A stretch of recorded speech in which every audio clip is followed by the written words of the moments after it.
Now they can change all of that. Against Dignitas is going to be rough, but winning the series here would be fantastic for them. But sure. even if they don't win the series and just show strong games and take a few maps off Dignitas, that should already be enough for them to say like, okay guys, this is going to be our time. We're going to make it out of that spot that we're in right now, and we are going to show everyone in HGC what we are made of. The other side of it too is you want to prove that that victory over Fnatic wasn't a fluke. It wasn't Fnatic just kind of letting themselves down and not fully practicing for that weekend. Let's see if the Playing Ducks can get that victory here as Team Dignitas instantly opens up with the Dahaka. And can I say, I am so happy to see Mane because I miss mages in this meta right now, and he is our one true savior.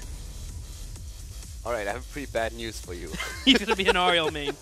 No, but the thing is, Mena, we saw that at the end of before we headed into the Western Clash, Mena is actually, they talked about it. Yeah. He's flexing in a lot more roles right now. He oftentimes played the second support for them, so he currently has to, we still have him on the majors, don't get me wrong, but he just broadened the pool of heroes that he's committed to in HGC a lot.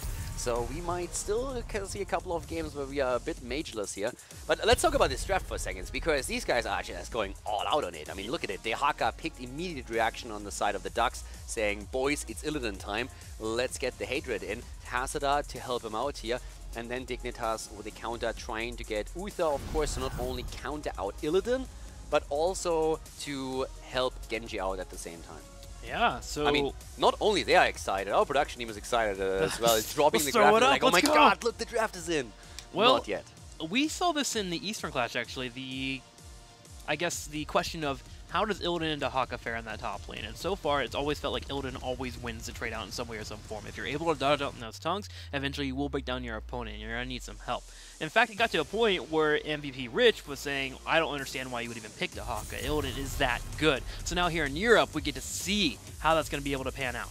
Then at the same time, MVP Black didn't look as dominant as we expected them to. You had to kick him down a peg. You had to come out and say that. Yeah. Caldor. I had to. It's true.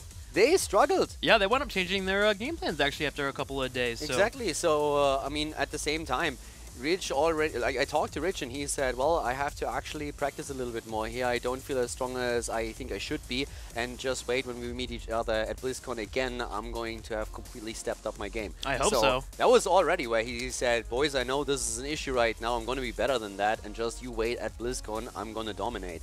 But yeah, what you said is absolutely right. He talked about this matchup, and he is just on the opinion that Dahaka is way overvalued in Europe at this point. And the European teams, they are not shying away from him. We saw him in the last series, and Dahaka is making an early appearance again in this draft. And besides that, what I personally enjoy, we have a comeback of ETC, and that is just awesome. Had it for a time now, but it's just great to see him back. He's starting to be in every single match, man. Give me flashbacks back to ETC and Murden when they were the two tanks that you could pick up. ETC back in the mix. Very melee heavy here for the Playing Ducks, but definitely setting their Illidan up for success. The Rhaegar and the Tassadar. Rhaegar, one of the best supports you can have to back up that Illidan, giving him the shield and also being able to be a spot where he can Merc clear to help out the Illidan, but also that ancestral healing for that last second save to allow Illidan to push over and win the victory in the team fight. The Ducks have a very cool draft already. There's no doubt about that. They have Illidan composition with a double support. It's fantastic. You still need a range damage dealer. That's when we were talking about Chris. And let's face it, at this point, you can play a Vala, you can play a Li Ming, there's so many heroes at this point that you just simply can play in the background. And at this point, Dignitas heads into Chromie. Now, I know that you're going to be excited about the Chromie, but at the same time, against the Illidan setup that we have here, there's a bit of a risk that they still run. I don't say that it's a bad pick or anything, but it's definitely a little bit more risky than what I expected. I think it'd be a risk if she was naked by herself. If she was by herself, sorry. If she didn't have any wave clear or any control. If it was just like a Chromie by herself with In the last game, we were talking about Golem on Golem action. Now you're talking about the naked Chromie. Tim, what happened to you? Yearly, man, it takes you to deep places. No, I meant if she was by herself and had no control in the setup, first off, it's Dragonshire so she can play safe, but you have an Uther to protect her from the Illidan, and you have a Johanna with the blinds and the wave clear. I think Chromie is actually great. You have a time trap to anchor down around yourself, you can siege away like crazy, hit that Rhaegar and that Tassadar, you even have snipe potential if you hit a good combo on Tassadar and you didn't see it. She is very clothed right now with teammates. I'm going home, dude.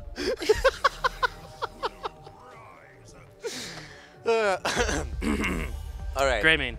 There's definitely protection. Yep. Now we have Greyman. Greyman actually surprises me a little bit for the last pick here. That just shows more commitment than I thought they would even put to this. So Greyman, I mean, I'm not saying that Greyman is bad in this setup, but if you go for Greyman, then you already say you're playing it a little bit different than if you would decide to go into a Li Ming or a Vala, where you're just trying to create space for your damage dealer in the backline and fire away. With Greyman, the setup is a little bit different. You poke with a cocktail, and at some point, you're just saying you commit with the entire, with your entire setup. So it's a more aggressive option of what they could have done here, and I like the confidence in the pick.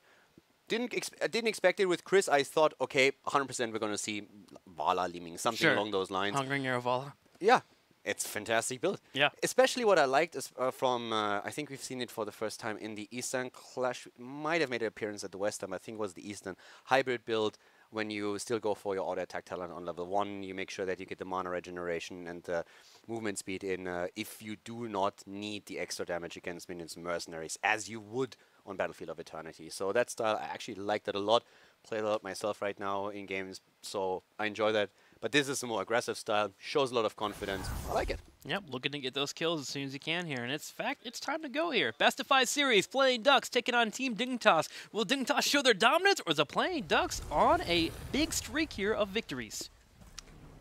Game number 1, ladies and gentlemen. And we have the Ducks versus Dignitas. Wolf Joe on Rhaegar on the side of the blue team, with Sport Billy on the second support. He plays the Tassadar.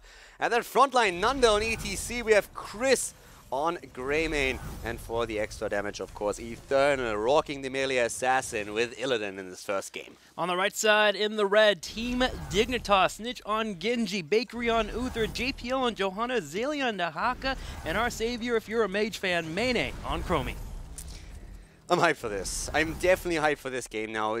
Playing Ducks, they ended the last season with a victory against Fnatic, and a lot of teams have been talking about this. It was great play by the Ducks, but also at the same time, we had, of course, Fnatic struggling a little bit and take things a bit too lightly. But we all want to know if the Ducks can now against Dignitas show a similar performance, and more so, if Dignitas can make a first step towards their ambitious goal of getting to BlizzCon.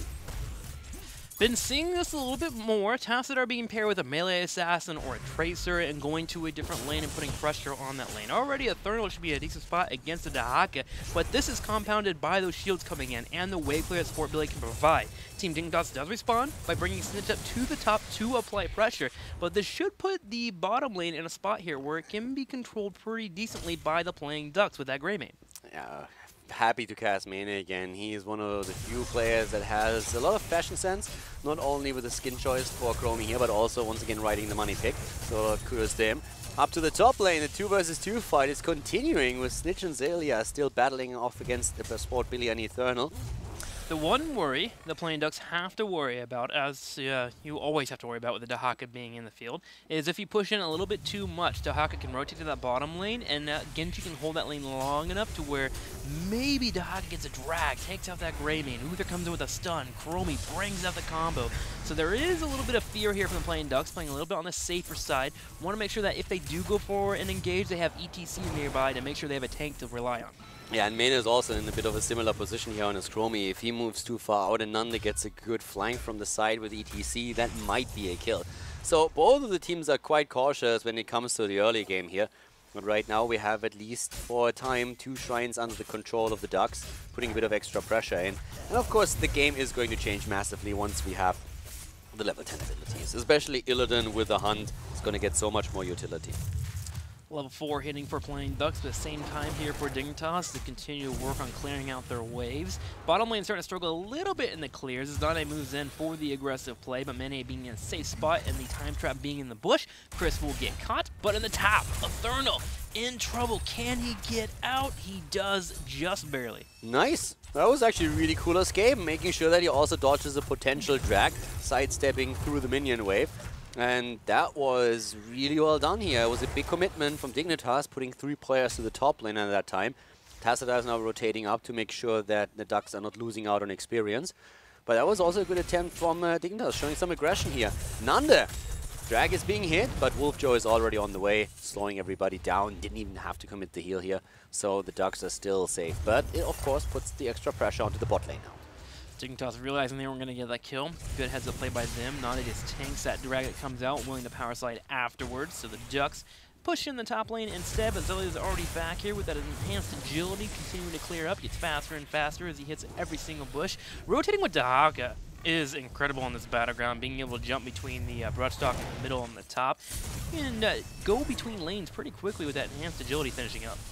Yeah, the race car Dahaka being played here, but still, the bottom control is slowly going over to Dignitas. Mena, with the time traps here, is starting to make sure that his team is controlling the 2 shrines. And that is starting to put the pressure onto the Ducks. So Sport Billy here has to venture out here. Nande, thankfully, is moving into the mid lane to help him out. And Greymane at the bot lane with Rhaegar trying to fight for the control over at least one of the shrines again. And they are able to push this back, at least for now.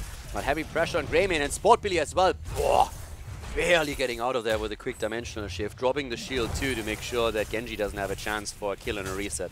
Meanwhile, Playing Ducks have answered back by grabbing the bottom temple. Baker will be able to walk forward and grab it for himself while Dahaka controls the top. With Tassadar being low on health and having to back, they may have an opportunity to go in and grab this dragon if they're able to control bottom, but Chris is putting a heck of a fight up. Yeah, he does. And overall, Dignitas is actually the one who are heavily aggressive right now. They're doing a great job pressuring the Ducks, and what they're attempting to do is, with Eternal claiming the camp, to relieve some of the pressure at the bot lane to make it a bit more difficult for the Haka to hold on to the shrine. Chris is just buying time at the bot lane at this point together with WolfJoe. And they are easily able to hold this for a bit longer, but here comes the Haka. They're going in for a Chris. Cleanse comes out immediately, but the body blocks of Bakery are too strong, and that's the kill that Dignitas was waiting for. Team Dignitas getting the kill, feeling good about that. Looking also at the level 7 here for Genji. We've got Dodge picked up. Dodge, I feel like, kind of fell out of favor pretty heavily with the nerfs that happened to it, not having the 3 charges, now only having the 1. But still, we're going to have Snitch pick it up here, and it seems pretty effective. If you have a spot where Greymane comes in for the engage, you're able to take one of those shots and still puck out. We've been seeing that perfect defense a lot, too. Yeah, exactly. On talking about trying to defend up to the top lane, Eternal moves away once more, but it's Dignitas. Dignitas put so much pressure on. They move from the Haka to the bot lane, the kill they got, the control over the shrines, and they immediately move back to the top lane. So they have double control. We have at least a little bit of pressure against JPL, and that is actually massive for the Ducks now, since JPL, even if he doesn't die, is going to have to back for now and play it a little bit safer for the time being, so that would allow the Ducks to finally establish a bit more control on the map again. Moving towards 10, both of our teams are. There was a temporal loop picked up by Chromie. They went in for the engage on the bottom. Bit of a risky pick against Rhaegar, but one that can work out. There are 4 targets that she can effectively one-shot with that Dragon's Eye if she's able to connect it. Dragon grabbed here by Team Dignitas, and they're going to push in the middle and get 10. I'm actually a bit surprised that they were able to grab the Dragon that easily, especially with JPL being so low from earlier. Of course, with his loss of hope on 4 and also the heals from Uther, it could heal him up again. But I expected the Ducks to hold on to this a bit longer than they did. They are closing in on level 10 though, especially with Illidan up at the top lane now soaking the wave. So Dignitas shouldn't be able to commit too hard. Bakery hasn't really picked a talent yet, but I would still expect him to go for the Divines. Well, it's actually, for the Genji, Divine Shield would be way better, and they're going for the Shield. But against the Illidan commitment, the extra stun would also be worth a lot. Definitely a case for both of them here. Nande comes in with the stage dive, power slides on, and Mane will have the time trap down, so Nande gets caught. Same time though, Dragon Blade and Divine Shield will be utilized. Snitch too low on health, can't find the opportunity to move in. Yeah, the fight's still raging on. Ancestral has been used here. There's the hit against Illidan, and he is low, barely getting away thanks to WolfJoe's totem on the ground. No kill against Mene either, so that was actually a big deal that he didn't die as ETC was attempting to commit. Dignitas has not gotten a fort yet with that Dragonite, and both of the teams have heavily committed to their cooldowns. JPL, the only one not using the Blessed Shield and go for the throat, is also still ready. Want to yell, I love the stage dive pickup. If there's ever a time trap down and Mene is floating around it as Chromie, the damage from stage dive actually one-shots the time trap, so she has no anchor. So now she has to play safer, and Uther has to keep an eye on her. I love the pickup. The pressure just by picking stage dive is enough to make Team Dignitas play a bit on the safer side. Yeah, it's definitely a really cool talent, especially together with the Hunt, so you can really turn any kind of 3 versus 3 fight into a big 5 versus 3 battle in favor of the Ducks. And so far, they're actually holding on. They lost 2 heroes throughout the game, and they are behind in experience, but not to an extent where you would say that Dignitas has a massive lead here. Dignitas has shown a lot of aggression, for sure, but overall, the Ducks definitely have still the potential in these fights. And with Illidan, you normally try to play for the later stages of the game. Isolation for the Dahaka, always good too, helping out with the Illidan and Rhaegar. It's going to come down to just landing, of course, those key heroics for Dignitas, but so far they've been one of the best teams at always finding those moments and landing those important, big changing, high reward moments. So we'll watch Team Dignitas move in for that. Zelia continues to be in the top lane, pushing in with the Merc camp they've grabbed, and they have found themselves a nice, tasty little lead here as they're about to hit 13. That level advantage, or the talent advantage that we're talking about now, that's really the biggest deal here, since we have the Shrines activating another 20 seconds. And they want to also get the kill. Sport Billy has to drop the Archon, Dimensional Shift being used now too. And yep, at that point, it's starting to... I mean, again, the aggression is on the side of Dignitas. They saved Tassadar, they had to commit to the cooldown, and Archon cooldown is of course much longer than what we're seeing with the Blessed Shield. But overall, the Ducks are still showing that they are on the defensive spot. They are playing that really well, because they are not losing any heroes here unless they're really forced into something awkward. They're not falling behind, they're not crumbling under the pressure. So I think if you compare that to the performance that we saw them against top tier teams in the first part of phase 1, this is already looking better for them. So I like the way they're playing the game right now. That's basically what I'm trying to say. Definitely holding their own, but sadly, a Thermal on the top gets picked off as Baker comes in and brings out the damage. Nande is able to power slide away, but the top shrine is grabbed by Dignitas. Will they commit Dahaka to the bottom lane to grab the other temple? Yes. He moves down, he grabs it, and this is setting up for a dragon. It's setting up for a dragon, but Illidan will be back in another 7. And if Tassadar delays a bit, is able to get a storm in, I can't move out that far. He might have been able to delay it there, but doesn't want to risk it against going up against 3, and it's absolutely understandable. So they sacrifice the dragon. They have the level 13 talent, so that helps, but now of course they have to deal with the objective. Dignitas again, just taking these tiny little windows that they have to get far ahead in the game.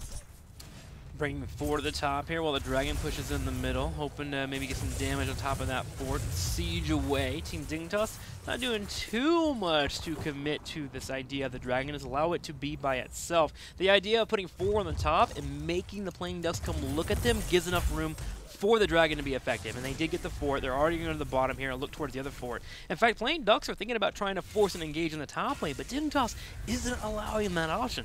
Dignitas is just getting value. They go through the bot lane right now, and it's to a point where ETC even falls up top. And this is where Dignitas is actually starting to run away with this a little bit. I was talking about this constant pressure of Dignitas and how the Ducks were really able to withstand it, but at this point, the cracks are definitely becoming a problem. 4 kills against them, they're falling behind in experience. It's a 2-level disadvantage, the 16 talent is an issue. That last Dragonite pick up and the amount of value they got out of it. Not only the fort at the bot lane, but also the damage up top is just incredible. The Ducks need a win, they need a team fight win, and they need it fast, or they're going to have problems. Well, they use the Hunt here. Zelia turns around, gets a drag, a time trap down for ETC to go into. At the same time, Divine Shield and Dragon Blade will be utilized. Rhaegar is a first target, and he will fall. A second target being taken out here, too, as Chris on Greymane is taken away. Eternal's low on health. He's hoping to escape, but can he get away? Eternal is about to move away, barely gets out, but Tassadar doesn't. It's a 0 for 3 trade. And this is just Dignitas walking away with it. The Ducks held on for a long time up to level 13, but that was the moment when Dignitas just turned up the heat, and now all of a sudden they are racing away with this game, getting a 3-level lead for themselves, destroying all the structures on the outer fringes of the map, and this is the Dignitas that we expected. This is the Dignitas that simply says, we are going to BlizzCon. I mean, outside of this game, I mean, this is the Dignitas that I wanted to see. I wanted to see a dominant performance. I wanted to know that they are still one of those top teams that are here in the top 4, and the teams that are in the bottom 4, that they can come in here and put on a good display. Now, it's only game number 1, but so far, if you're a Dignitas fan, you should be very happy with how they're playing this battleground. The macro is on point. They're focusing the kills. They're not overextending. Solid job by Dig. Yeah, they're looking really, really strong on this first map. Good coordination, which we are used from them for sure. And let's see how this is going to work out for... I mean, the game isn't over yet. Let's see if the Ducks can maybe make a bit of a comeback happen here. They are definitely trying by reaching or attempting to reach level 16. The problem is that the timing with the objective does absolutely not work in their favor. They need half a level. There's 10 seconds until the shrines are active again. So if Dignitas hurries, they will be able to get either another Dragonite or force a fight without the Ducks having reached level 16 talents yet. Oh my golly, past and future me going to be picked up here by Chromie. This is exciting. Simply one, because whenever she casts her Q, she gets the ability to actually put her opponent, or put down a little sand blast available, a little sand mimic of herself, and that actually brings up the damage here by 40% on the Q, which allows for blow-up potential. Yeah. Already, she's insane here, especially with... there it is right there. We heard already earlier that Chromie really excites here, so I'm not really surprised. Okay. But that was a good kill, right? That was an definitely a good kill. amazing kill. Yeah, it was fantastic. It was exciting. Look, another one. Oh, just kidding, cleanse. Oh, that wasn't cleanse. What was that? I think it's called stage dive. Oh, he stage dived out. Oh, I guess it's one way to use it. Team Dignitas. Question is, what does it do for you? Nothing. Because right now you're on the other side of the map and your team needs you mid lane since there's a Dragonite. It gives you cool points, man. Dodging out on the temporal loop by using stage dive countered. Problem is, you're right. Keep has been cleaned up there in the middle, and now Dignitas with a 3-level lead are just killing it. Yeah, they definitely are. Dignitas are looking fantastic right now. But the Ducks are still fighting. They're still trying. They are trying to make it happen. They are trying to somehow, with a level 16 talent now, change their luck. They have for Greymane an Alpha Killer, which should help them to put the tanks under a bit more pressure. And yeah, there comes the hunt. Moving in, trying to go for Chromie, but once again, this is, by the way, why you don't use Fiber. Okay. All right. Thanks for the jab here. As Mane continues the fight on the side, Eternal gets hit with the drag, and Mane puts out the damage. Gotta love how he did utilize that fight overall. Dahaka coming in with the drag, but he also put the timeout on top of the time trap, which allowed for him to go for the full duration, baiting the Archon in, and that allowed for Tassadar to get completely nullified, and Team Dignitas shuts down the team fight. Yeah, timeout the time that the good We get it! I get it enough from Reddit, I get it enough from Twitter, I don't need it from you! I get it! Greymane down, Team Dignitas. Boys, just absolute fantastic display of strength. 13 kills against 0. They take the first game up to 13. The Ducks could definitely keep up, but once that 13 talent hit, Dignitas just played too well here. They were doing this in an excellent fashion every single time, timing their talent advantages with the objective, sneaking that in, getting value, dropping structures, getting further ahead, and never really allowing the Ducks to come back into this. So, excellent performance. I'm really liking it. This is the Dignitas that we were hoping to see back in HGC Europe, and that's already a statement towards the top of the rankings. Yeah, it's good to see him here, man. At the Western Clash, it was really weird. You and I were